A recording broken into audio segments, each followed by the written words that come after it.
Bonjour à tous, une petite vidéo pour faire suite à la vidéo de la semaine dernière sur les médiums. Aujourd'hui, je vais vous parler de passage d'âme. Qu'est-ce qu'un passeur d'âme? En fait, un passeur d'âme, c'est un médium qui est missionné pour aider les âmes à traverser les épreuves et à passer de l'autre côté. Quand je dis de l'autre côté, c'est pas forcément de l'autre côté dans la lumière. Les passeurs d'âme ne sont pas uniquement là pour aider les défunts. Et c'est ce que je vais vous expliquer du coup dans cette vidéo. Donc tous les passeurs d'âme sont des médiums. Mais tous les médiums ne sont pas destinés à être des passeurs d'âme. On va dire que certains médiums sont missionnés justement pour être des passeurs et pour remplir cette fonction. Donc on ne devient pas passeur d'âme par hasard, c'est parce que réellement ça s'inscrit dans notre chemin de vie, dans notre mission de vie. Il existe plusieurs types de passeurs. Il y a, comme je vous expliquais, les passeurs d'âme pour les défunts. C'est ce qu'on connaît le mieux, c'est ce que généralement les gens retiennent et pensent qu'un passeur d'âme n'est là que pour les défunts, alors que pas du tout. Donc les passeurs d'âme pour les défunts, il y a aussi plusieurs étapes. On peut aider à passer lors d'un décès. C'est ce que j'ai été amenée à faire quelques fois, où finalement j'ai vu la personne pour la dernière fois, en sachant que je ne la reverrai plus, du moins sur ce plan terrestre, et où je l'ai préparée inconsciemment, sans qu'elle s'en rende compte, à son passage de l'autre côté, en appelant des êtres de lumière ou ses proches pour qu'ils viennent la chercher ou qu'ils se préparent à venir la chercher et à préparer son corps, ses corps énergétiques, au passage de l'autre côté. Ces passeurs d'âme, on les retrouve beaucoup dans le milieu médical, du coup, les infirmières ou certains médecins, ou vraiment les personnes proches des mourants, des services palliatifs ou en milieu hospitalier, et où les personnes vont aider le passage, même sans s'en rendre compte, juste en étant là par leur présence, en apaisant ces personnes, ce qui est essentiel en fait pour le passage de l'autre côté. Donc ça, c'est un rôle de passeur. Il y a aussi les passeurs d'âme pour les défunts, les personnes qui sont déjà donc sur d'autres plans, mais qui ne sont pas dans la lumière. Donc ça fait un petit peu un rappel de la vidéo précédente où je vous expliquais qu'à la mort physique, du coup, l'âme se détachait du corps et partait sur d'autres plans et devait rejoindre le plan de la lumière. Sauf que ça ne se passe pas toujours comme ça et parfois les âmes restent coincées dans ce que moi j'appelle un entre-deux. C'est donc ni ici ni là-bas, c'est un monde, un plan dans lequel les entités ressentent encore leur douleur physique, émotionnelle, et où elles n'ont pas encore la capacité de passer de l'autre côté et de poursuivre leur évolution. La révolution est stoppée en fait sur ce plan intermédiaire. Et c'est là donc qu'on entre en action, quand on le peut. Alors dans un premier temps, pourquoi les âmes restent coincées? Il y a plusieurs cas de figure. Par exemple, une âme peut rester coincée parce qu'elle n'a pas conscience qu'elle est décédée. Ça m'est arrivé une fois où il y a une âme comme ça qui errait dans ma maison sans vouloir me parler, elle me fuyait. Elle ne parlait pas, elle était toute timide. Et quand j'ai enfin réussi à instaurer un dialogue, elle me dit mais pourquoi personne ne me voit ou ne m'entend et pourquoi vous êtes la seule finalement à me voir? Et je lui ai demandé quel était son dernier souvenir et elle me dit je me souviens avoir été en voiture et en creusant un petit peu elle s'est finalement souvenue d'un accident et elle s'est finalement rendue compte qu'elle était décédée lors de cet accident. Donc parfois notre rôle c'est d'apprendre aux défunts qu'ils sont devenus défunts. C'est une tâche assez lourde, émotionnellement c'est waouh, dans tous les sens du terme d'ailleurs. Mais voilà pourquoi, du coup, elle n'avait pas accès à la lumière, elle ne la voyait pas, parce que pour elle, elle était toujours vivante, donc il n'y avait pas de raison de voir la lumière et de poursuivre de l'autre côté. Il y a aussi les cas de longues maladies. On sait que les médicaments, l'alcool, la drogue créent du temps du vivant une couche grise autour de l'aura, qui n'est pas du coup bénéfique pour recevoir des informations ou quoi que ce soit. D'ailleurs, c'est pour ça qu'en tant que médium, on évite le plus régulièrement possible les drogues, l'alcool, les médicaments. Donc bien sûr, on est parfois obligé, mais du coup, dans ces cas-là, on n'ouvre pas ses portes et on ne fait pas de la médiumnité. Et en fait, cette couche grise autour de l'aura, elle persiste aussi de l'autre côté. C'est ce que je me suis rendu compte. Et du coup, je fais un soin en magnétisme, un dégagement, un nettoyage des entités pour les libérer finalement de cette couche d'aura, de ces résidus finalement énergétiques, de drogue, d'alcool, de médicaments, pour qu'elles puissent enfin, du coup, voir ce qui se passe autour, voir la lumière et passer de l'autre côté. Ça arrive aussi du coup fréquemment. Alors c'est pas systématique, hein, c'est pas parce que vous avez un proche qui actuellement est malade ou sous gros traitement, etc., qui ne va pas passer de l'autre côté. Il y a des cas où ça se passe très très bien, mais en tout cas ça peut créer un blocage et ça peut freiner l'évolution. Ensuite, on a des cas où les entités ont encore des choses à dire, à faire, pas forcément dans le bon sens. Par moment, c'est juste un message à passer. Donc à ce moment-là, ok, j'essaie de retrouver la famille, je fais en sorte, je demande à l'univers de me mettre en relation avec cette famille, et ça marche très bien. Et je transmets les messages, évidemment. Ou alors des intentions un petit peu plus de vengeance, de colère, où on m'a régulièrement demandé, hein, tiens, aide-moi à me venger d'un tel, je sais que toi, ça te parle parce que t'as eu un problème avec un tel, etc. Alors que, non, pas du tout. Non, je n'interviens pas dans leurs demandes.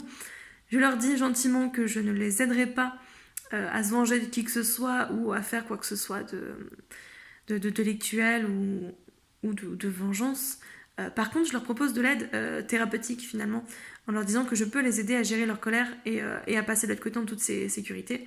Par moments, ça passe, donc on fait un petit travail de thérapie avec le défunt et ça finit par passer. Et puis, par moments, non, la personne reste butée. Et à ce moment-là, je lui dis, écoute, non, moi je peux rien pour toi à ce niveau-là.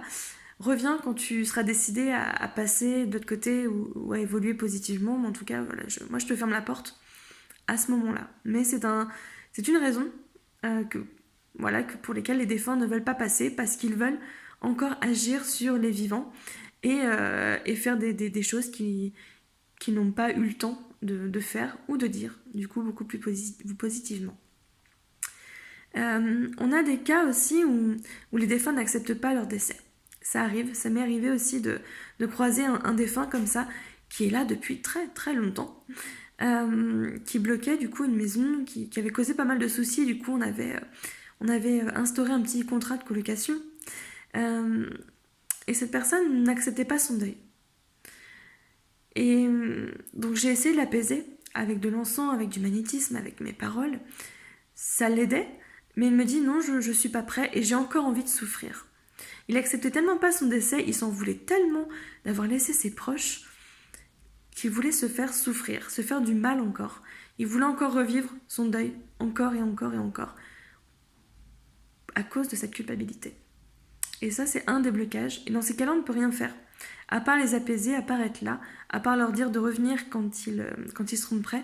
C'est aussi des cas de blocage. Alors les cas sont multiples, hein, je vous en ai énoncé quelques-uns par rapport à mes expériences personnelles.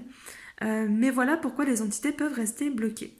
Et pourquoi un passeur d'âme est amené à les aider. J'ai demandé à ces entités comment elles nous reconnaissaient.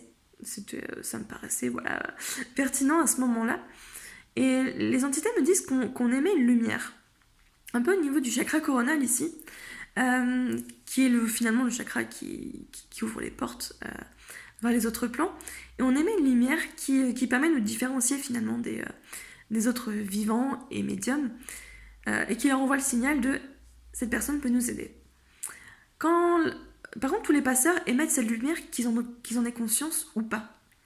C'est ce que j'expliquais à une amie qui est passeuse d'âme, mais qui n'est pas encore rentrée dans sa mission.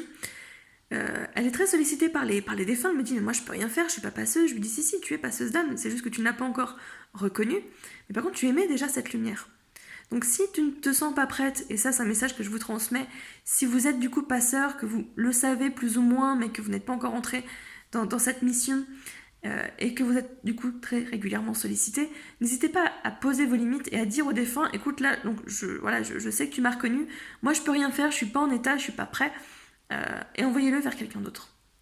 Va trouver quelqu'un d'autre qui puisse t'aider. Communiquez comme ça. Même si vous pouvez pas les voir, si vous pouvez pas les entendre, parlez. Eux vous entendent et agiront en conséquence. Faites-le comme ça. Par contre, si ça devient vraiment pressant et que les entités restent coûte que coûte, c'est que votre mission de vie, elle doit absolument se déblayer là tout de suite, Vous devez vraiment aller dans ce sens-là. Et donc là, du coup, moi, je vous invite à travailler sur vos capacités, à vous faire entourer pour les explorer, et du coup, pour mener à bien votre mission de passeur.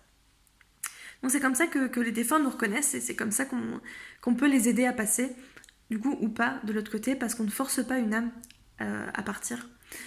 Donc on fait ce qu'on peut. On les force à partir, par contre, en dégagement ou en exorcisme, ça arrive. Mais par contre, pour le reste, voilà, pour les défunts humains, on les laisse aussi faire leur évolution. Cette stagnation, ça fait partie aussi de leur chemin, ils ont besoin de ça. Ils ont besoin de temps, donc on le respecte.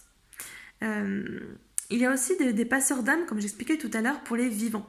On n'est pas obligé d'attendre qu'une âme soit, entre guillemets, décédée. Alors je dis entre guillemets parce qu'une âme ne décède pas, elle vit en permanence, mais qu'une personne soit décédée pour l'aider. Il y a des passeurs d'âme pour les vivants. Et ça, donc vous êtes très nombreux, on est très nombreux.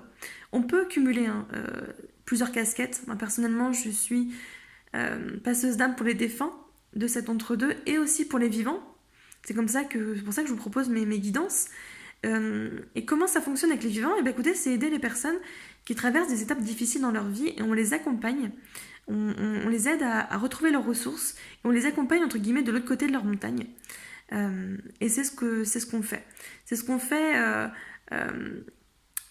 naturellement lorsque des amis ou des personnes qu'on ne connaît pas viennent naturellement à nous pour nous solliciter, nous raconter leurs problèmes. Et ça, je sais que ça va parler à beaucoup d'entre vous. Quand vous êtes sollicité comme ça, c'est que vous avez une part de passage d'âme. Vous êtes là pour accompagner la personne. On ne sauve pas les gens. J'en profite pour en parler. On parlera peut-être plus précisément du syndrome du sauveur dans une autre relation, plus axée thérapie. Mais ne sauvez pas une personne. On ne force pas une personne à accepter notre aide et à aller mieux. Si la personne a besoin de temps, c'est valable pour les défunts, pour les vivants, si elle a besoin de temps, si elle a besoin de continuer à se faire souffrir, si elle n'a pas encore compris sa leçon, on la laisse. Et on est à côté, on est là. Mais on ne pourra rien faire de plus. Donc, passage d'âme, c'est pour les vivants. Donc, ça peut être pour les enfants, par exemple. Aider les enfants en difficulté. Ça peut être le passage de l'enfance à l'adolescence. Ça peut être à l'âge adulte. Ça peut être comme vous, par exemple, qui vient de me solliciter quand vous êtes perdu professionnellement, sentimentalement, que vous avez des choix à faire. On est là pour ça. Et on est très nombreux. Donc, prenez conscience de cette mission que vous avez. Après, à voir si elle doit s'intégrer dans un projet professionnel, c'est-à-dire monter votre cabinet, devenir thérapeute, etc.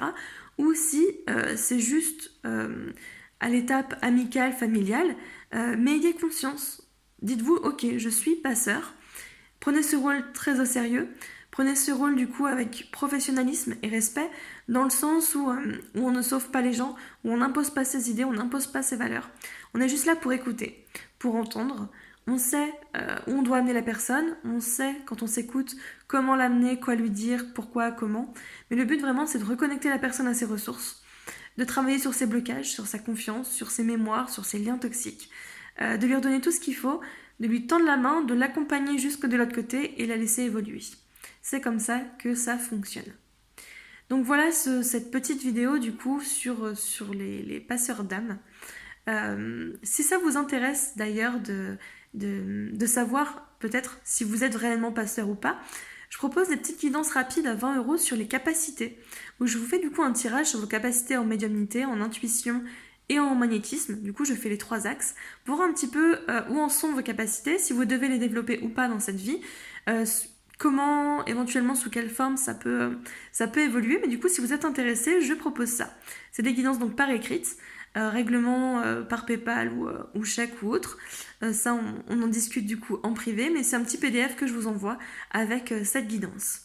Ou alors, je propose aussi des guidances mission de vie, pareil, à 20 € sous forme écrite, qui peut du coup déjà vous conforter sur votre mission de passeur et peut-être voir justement comment elle s'intègre. Est-ce qu'elle s'intègre dans un projet de cœur associatif, familial, ou est-ce que vous devez monter votre projet? Est-ce que vous devez plus être salarié ou indépendant? Comment ça s'inscrit? Quelle lignée karmique de quelle lignée karmique vous faites partie, etc. Ou alors, beaucoup plus loin, pour les personnes qui ont déjà conscience de leur médiumnité et de leur capacité, mais qui se sentent un peu dépassées par ce qui se passe. Quand on ouvre sa médiumnité, quand on ouvre ses capacités de passeur d'âme, on peut être vite dépassé. Ça peut faire peur. ça peut faire mal, on peut se sentir seul, et c'est important d'être entouré. C'est important de trouver un coach ou de trouver des amis qui sont dans ce milieu pour se faire entourer, se faire aiguiller, se faire accompagner. Et c'est pour ça que je propose du coup à mon cabinet ou à distance des formations, alors pas des formations devenez passeur d'âme, mais des formations apprenez à maîtriser vos capacités, à vous sécuriser et à développer votre façon de faire. Donc c'est plus un accompagnement de passeurs qui déjà en a conscience. Ça peut être sous forme de cours, on peut commencer par 1 heure, 2 heures, des cours à la carte, où je vous apprends du coup ce dont vous avez besoin, je vous apporte les ressources qui vous manquent. Est-ce que vous savez vous protéger? Est-ce que vous savez ce qui se passe? Est-ce que vous connaissez le parcours d'une âme? Quelles sont vos capacités à communiquer avec elle? Qu'est-ce que vous pouvez faire concrètement? Quelle est votre place? Ça, on peut le voir ensemble. Et là, je suis en train de monter un séminaire sur 3 jours où justement, on va pouvoir aller approfondir tout ça. On va pouvoir approfondir vos capacités. On va pouvoir aller beaucoup plus loin. Vous allez pouvoir vous découvrir vos ressources, apprendre à vous protéger, apprendre à vous en servir, autant pour les défunts que pour les vivants, avec l'utilisation éventuelle de pendules, d'oracles, de pierres. Je vais vous proposer plein de choses et on va vraiment faire quelque chose d'individuel. Donc les séminaires seront collectifs, mais pourtant, donc il y aura un tronc commun, mais vous allez pouvoir développer votre méthode à vous. Il existe plusieurs méthodes de passage d'âme. Je ne parlerai pas forcément de la mienne là en vidéo. Si vous voulez la découvrir, on peut voir ça ensemble. Mais chaque passeur a ses méthodes, travaille avec ses entités propres, avec ses supports propres. Et c'est pour ça que je ne parlerai pas plus de mon expérience là-dessus pour l'instant, pour vous inviter, vous, à développer votre parcours. Il n'y a pas de bonne ou de mauvaise façon de faire, du moment que ça se fait, comme je le dis toujours, dans le respect et dans la sécurité. Donc développez votre propre méthode. C'est très très important d'être autonome, vous êtes là pour quelque chose, chacun est là pour un niveau différent, pour apporter un message différent. Donc voilà, développez ça de votre côté, mais faites-vous accompagner si le besoin s'en ressent. Donc voilà, cette petite vidéo va se terminer sur ces messages. Donc pareil, je suis disponible par message, par téléphone si vous avez des questions. C'est des sujets que vous aimeriez aborder aussi, n'hésitez pas à me faire part. À faire part de vos expériences, c'est très important aussi, on peut échanger, on peut en débattre, au contraire. Je fais aussi ces vidéos-là pour ça, vraiment pour échanger. Et si vous avez besoin d'un coup de main, si vous avez besoin d'un éclaircissement ou quoi que ce soit, vous pouvez me contacter. Comme je dis, je propose des guidances, des cours. On peut vraiment voir ce qui vous convient, de quoi vous avez besoin. Donc ne restez pas seul. J'ai eu la chance de ne pas l'être quand tout s'est déclenché. Et heureusement, parce que ça a été rock'n'roll, hein, sincèrement. Toutes les portes s'ouvrent en même temps, toutes les capacités s'ouvrent en même temps. Ça faisait peur. Ça faisait peur, je me sentais noyée, je me sentais différente, je me sentais perdue. Et ça a fait du bien d'être recadrée. Et du coup, c'est à moi maintenant de transmettre aussi mes connaissances et mon expérience. Donc n'hésitez pas. Voilà pour cette vidéo de passage d'âme. La prochaine vidéo donc, sera plus axée thérapie. On parlera vraiment de ce rôle de sauveur, sauvé, de bourreau, de victime, ce fameux triangle de Karpman.